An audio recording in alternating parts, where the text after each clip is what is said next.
नोकरी गेली, व्यवसाय बंद पडला, लग्न मोडलं, इत्यादी अनेक वाईट घटना जेव्हा आपल्या आयुष्यामध्ये घडत असतात, तेव्हा एक गोष्ट लक्षात ठेवायची आहे, की प्रत्येक वेळी ह्या ज्या वाईट घटना घडतात, त्या आपल्याला त्रास देण्यासाठीच नसतात, तर आपल्याला काही गोष्टी शिकवून जाण्यासाठी असतात.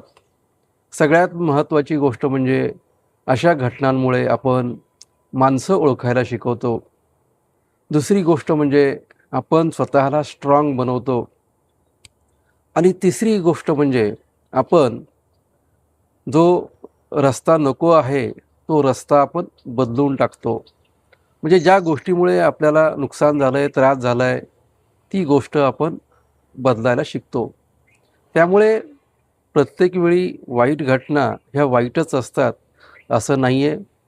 तर त्यामुळे तुम्हाला खूप काही शिकायला मिळतं आणि त्यातून तुम्हाला धडा देखील मिळतो. आणि आपल्या आयुष्यामध्ये आपण अशा वाईट घटनातनं काय शिकलात ते कृपया कमेंट करून सांगा. Thank you.